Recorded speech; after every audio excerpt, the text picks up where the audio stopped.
말씀을 전하겠습니다. 말씀 전에 미리 광고 하나 안내사항을 말씀드리면 스팸 메일 같은 것들을 주의하시자라고 하는 말씀입니다.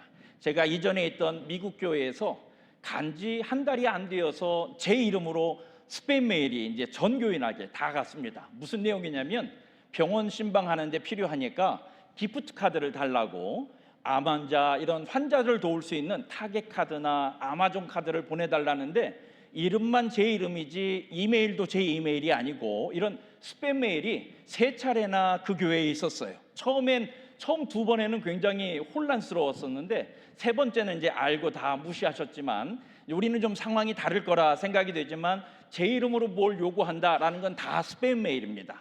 저는 아무것도 필요가 없습니다. 그렇기 때문에 그런 부분은 그냥 읽지도 않으셔도 상관없습니다. 자, 오늘 2번째 설교로 애나바에 와 보니까 제 마음엔 마치 여기가 천국 같아요. 여러분들은 여기 사시니까 그 말을 믿지 못하겠지만은 아마 한국 식당 없는 데서 살아보시면 아마 절감하실 겁니다. 시골 살다가 이렇게 애나바로 오게 되니까 저는 정말 천국에 온 것 같습니다. 천국은 누구나 다 좋아하는 단어예요. 심지어 종교가 없는 사람도 천국에 가고 싶어 합니다. 그래서 1997년에 어느 잡지사에서 설문조사를 했습니다.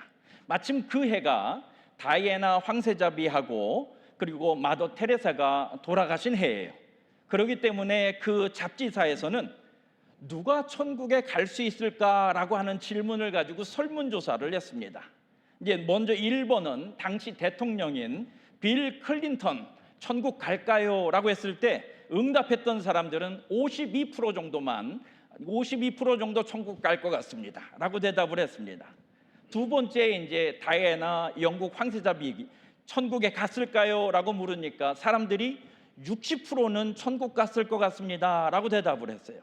이제 3번째 마더 테레사는 어떨까요? 했더니만 79%만 천국 갔을 것 같습니다 라고 대답을 했습니다.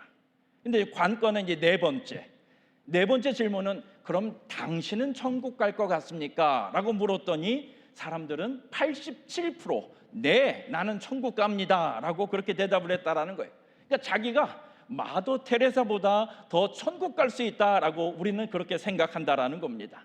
저는 믿기로는 아마 그 87%는 예수님 믿는 분들이라 그렇게 생각을 합니다. 첫 번째, 한번 단락을 나눠서 생각을 해보는데 제가 단락을 나눌 때에 질문도 드립니다. 여러분 개인이 묵상을 하셔도 좋고 속회가 모이셨을 때 속회 나눔 질문으로 사용하셔도 좋을 것 같아요. 첫 번째는 이제 다가온 천국이라는 제목인데 한번 천국은 어떤 곳일까라고 한번 생각을 해보시기 바랍니다. 한번 혼자서도 천국은 어떤 곳일까? 또 속회에 모였을 때도 그리고 설교 말미에 내가 생각했던 천국과 설교를 통해 들은 천국과 어떤 차이가 있고 어떤 점이 비슷한지 묵상해 보시면 좋겠습니다. 이처럼 사람들은 다 천국을 좋아합니다. 그런데 우리 중 천국을 다녀온 사람은 없습니다. 산 사람은 아직 가질 못했고 가신 분들은 천국이 너무 좋아서 오질 않으셨어요. 그러니 우리는 천국에 대해서 말해줄 사람들이 단 한 사람을 빼고서는 없습니다. 그 한 사람이 누구죠? 예수님이죠. 요한복음 1장 1절에 예수님은 본래 하나님의 말씀으로 성부 하나님과 함께 계신 성자 하나님이세요. 하나님께서 예수님을 세상에 보내주셨습니다.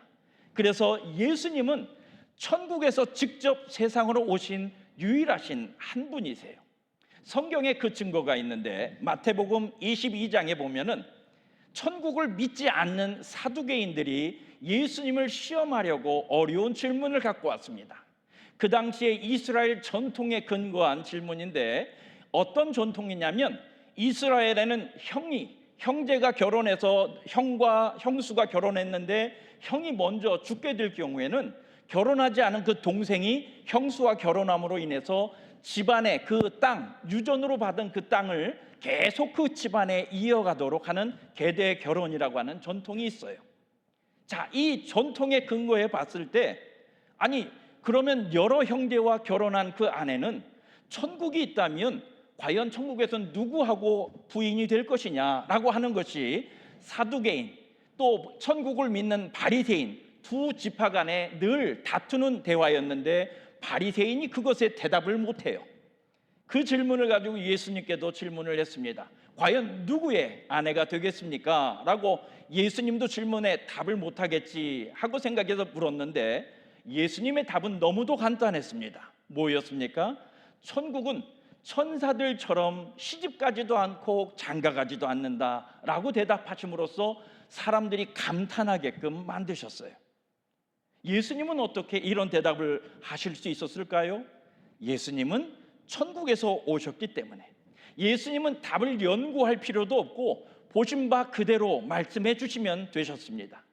예수님께서 사역을 시작하실 때 가장 처음 외치신 말씀이 바로 오늘 우리가 읽은 말씀 회개하라 천국이 가까이 왔느니라 였어요. 물론 이 선포는 예수님이 처음 하신 말씀은 아닙니다. 이 말씀은 세례 요한이 먼저 외쳤어요. 세례 요한은 메시아이신 예수님의 시대가 올 것이다 라고 하는 것을 암시로 천국이 가까이 왔다 했지만 예수님은 그 선포를 그대로 이어가셨습니다. 예수님 자신이 천국이셨다라고 한다면 예수님은 이제 천국이 왔다라고 말씀하셔도 됐을 거예요. 자신을 드러내셔도 됐을 겁니다. 그런데 예수님은 여전히 천국이 가까이 왔느니라 라고 하는 선포를 이어가셨습니다. 천국이 만약에 우리가 생각하는 어느 장소, 어느 방향에 있는 곳이라고 한다면 예수님께서 자 우리 천국으로 가자라고 말하셔야 될 텐데 예수님은 천국이 가까이 왔다 선포하셨습니다. 그 말에는 인간은 천국을 찾을 능력이 없다라는 거예요.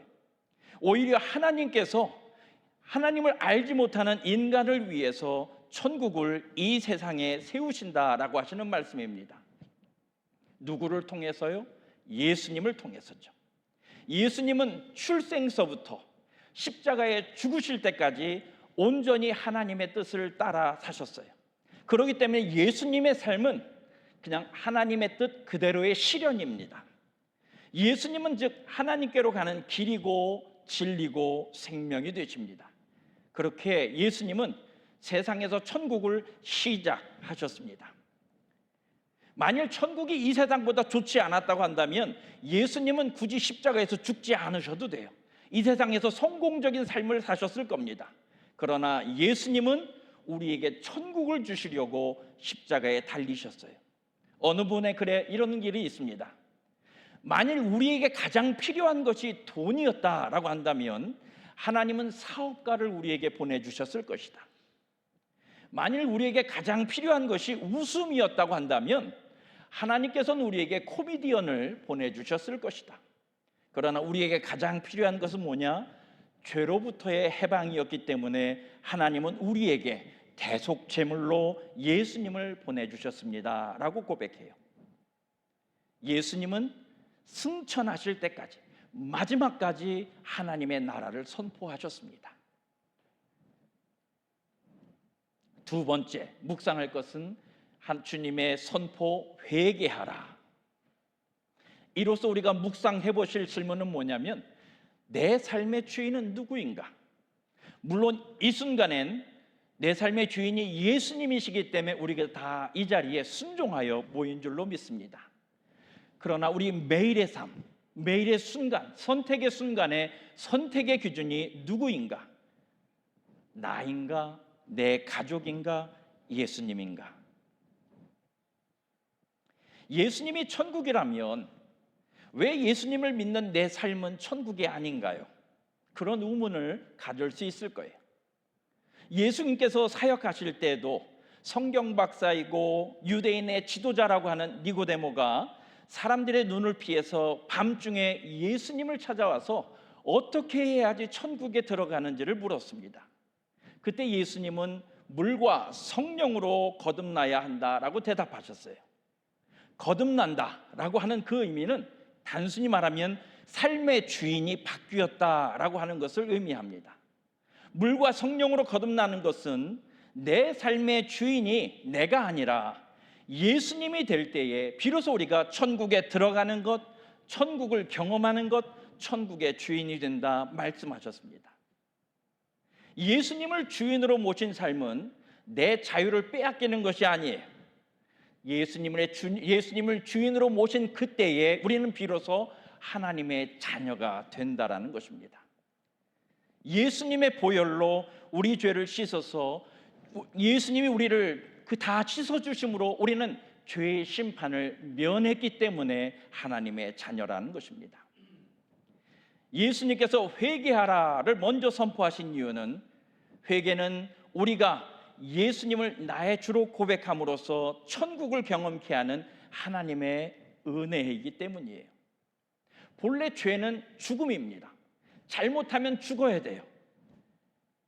인간은 죽을 수밖에 없는 존재였습니다. 그래서 아담과 하와가 죄를 지었을 때도 아담과 하와도 그냥 죽을 수밖에 없는 존재였습니다. 그런데 그들 대신 죽은 것은 다른 존재가 죽었어요. 누가 죽었냐면 한 짐승이 죽었습니다. 하나님께서는 그 짐승의 가죽으로 옷을 만들어서 아담과 하와에게 주셨습니다. 아담과 하와가 잘못을 했는데 짐승이 죽었어요. 바로 그것이 하나님의 용서입니다. 바로 그 짐승의 죽음은 먼 훗날 예수님께서 십자가에 대속하시는 그 대속을 상징합니다.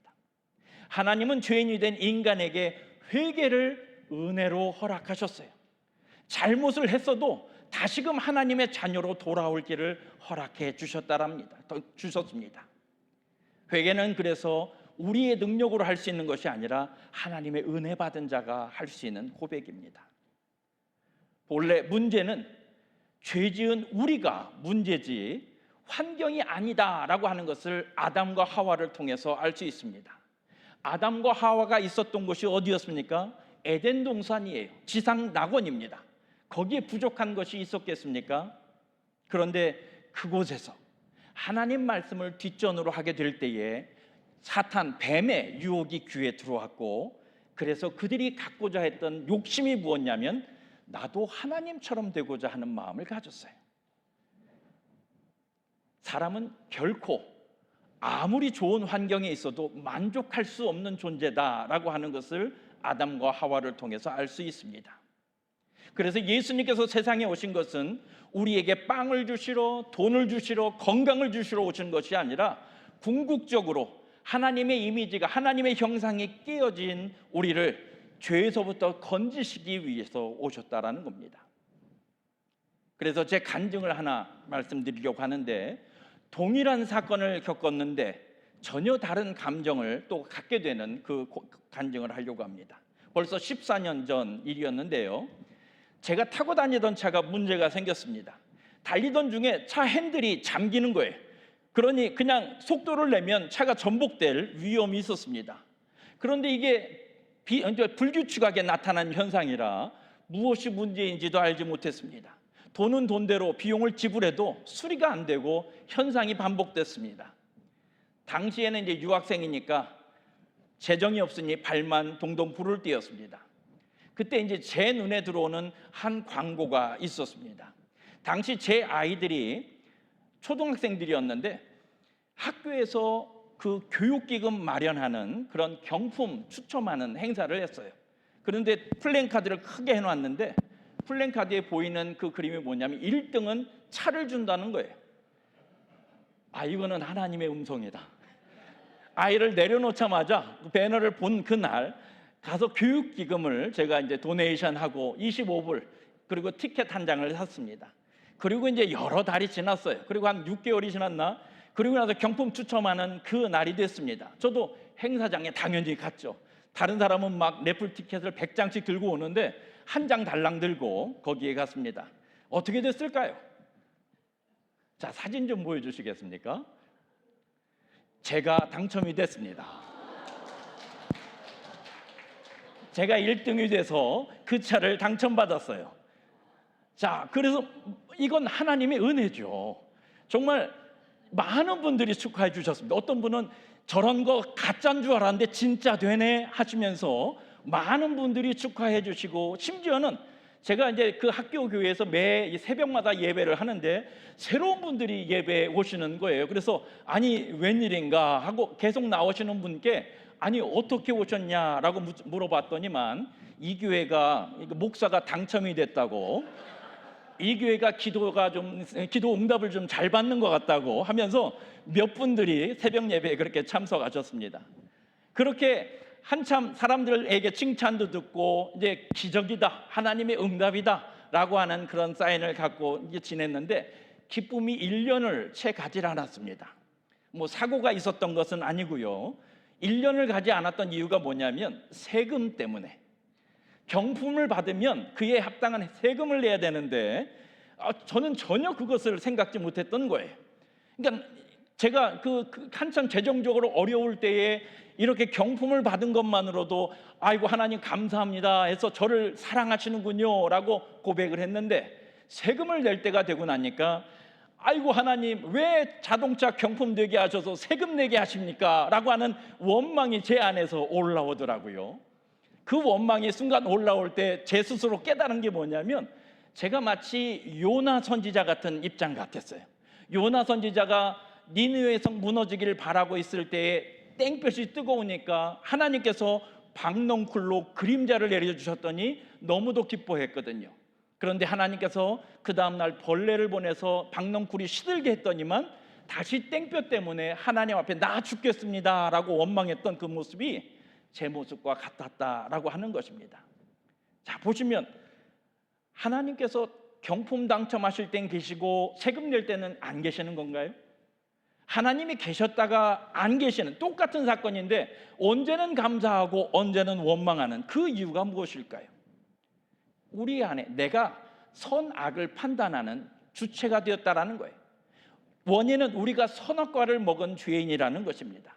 우리는 좋다 나쁘다의 판단을 항상 날 기준으로 그렇게 판단을 합니다. 나에게 유익이 되면 선이고 나에게 손해되면 악하다, 안 좋다라고 생각을 합니다. 그런 이유로 하나님께서 말씀을 하셔도 우리는 계산을 합니다. 나에게 유익이 되면 하나님 감사합니다 라고 하는데, 나에게 유익이 되지 않으면 왜 이런 시련을 나에게 주십니까? 하나님은 우리를 사랑하시지 않습니까?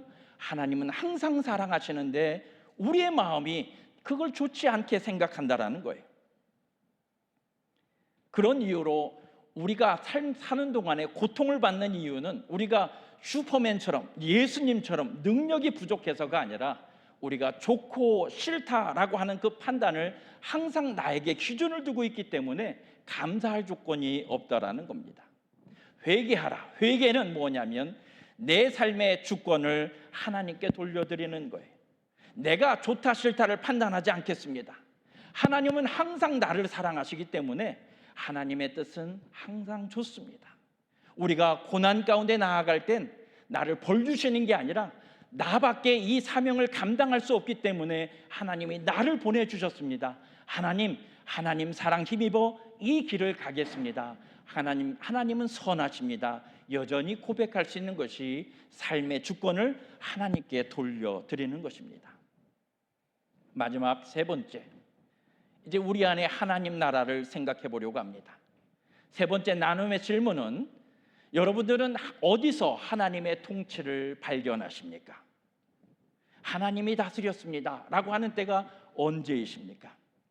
천국은 본래 하나님께서 자녀들과 함께 이루시길 원하시는 나라예요. 본래 하나님은 하나님 나라를 위해서 세상을 창조하셨습니다. 쉽게 말하면 뭐냐면 어느 아버지가 행복한 가정을 이루기 위해서 집을 짓는 것과 같은 것이 천지 창조입니다. 집은 가정이 아니죠. 집은 그 가족들이 서로 사랑하며 지낼 환경이라는 것입니다. 그렇기 때문에 하나님께서 세상을 지으신 것은 하나님의 자녀들이 서로 사랑으로 말미암아 하나님 안에서 하나 되어지는 나라를 이루시기 위해서 천지를 창조하셨습니다. 그렇기 때문에 하나님의 천지 창조는 창세기 1장에서 끝났다라고 하기보다는 여전히 하나님 자녀들이 세워지고 만들어 나가는 행복한 가정인 천국이 만들어져가는 지금을 통해서 볼 때에 하나님의 창조는 계속 진행되고 있다 생각할 수 있습니다. 하나님은 목적을 두고 창조하셨습니다. 하나님은 모든 사람들이 천국을 누리시길 원하세요. 에스겔서 33장 11절에 보면 주 여호와의 말씀이니라 나의 삶을 두고 맹세하노니 나는 악인이 죽는 것을 기뻐하지 아니하고 악인이 그의 길에서 돌이켜 떠나 사는 것을 기뻐하노니 하나님은 모두를 구하시길 원하신다라는 거예요. 그렇기 때문에 우리가 태어났을 때에 그냥 태어났으니까 사는 목적 없는 인생이 아니라 하나님은 우리를 향한 계획을 갖고 계시다라는 거예요. 전국을 만들고 그 천국의 주인이 되시기를 하나님은 원하십니다. 그 가장 중요한 방법이 예수님을 믿는 거예요. 어쩌면 예수님을 믿는 게 천국이야? 내가 기대한 천국과 다른데? 라고 의문을 가지실 줄 모르겠습니다. 그것은 여전히 내가 볼 때는 이건 안 좋아서 천국이 아니야, 좋고 싫고를 판단하고 있다라고 하는 그 증거입니다. 우리가 예수님을 믿는다라고 하는 것은 마치 부모를 잃었던 아이가 방황하다가 다시 부모를 찾는 그 기쁨과 같습니다. 세상은 약육강식으로 내 능력을 증명해보라, 내가 능력이 있으면 세상에서 살아남을 것이고 능력이 없으면 어찌할 수 없다라고 하는 게 세상입니다. 그런데 하나님은 그냥 우리 연약한 모습, 있는 모습 그대로를 우리를 사랑해 주십니다. 어느 선교사님께서 가난한 한 선교 대상의 나라에 사역하실 때에 아이들이 다 풀죽어 있고 기죽어 있는 모습을 보고서 하나 생각해낸 것이 얼굴에 페이스 페인팅을 해주었어요. 꽃도 그려주고 얼굴을 아름답게 화장하듯이 그려주고 그 그림을 그려주고 한 아이에게 거울로 보여주면서 너는 하나님의 귀한 딸이란다 라고 이야기해 줬어요. 그냥 선교사님이 할 수 있는 최선을 다한 건데 이 아이는 자기가 사랑받을 그런 존재라는 말을 들어본 적이 없었습니다. 말썽 피면 혼내기만 하고 항상 찬밥 신세로 그런 대우를 받다가 하나님이 나를 귀하게 사랑하신다라고 하는 생각을 가지니까 아이의 인생관이 달라지는 거예요. 세상은 강한 자의 것이지만 하나님은 다양한 모두가 서로 사랑하는 세상을 만들길 원하십니다. 우리가 그것을 참고해 볼 것은 이사야 11장에 보면 하나님 나라를 예언하는데 메시아가 오셔서 다스릴 나라는 이런 곳이다라고 보여주는데 그 세상이 어떤 곳이냐면 사자하고 송아지가 함께 누워요.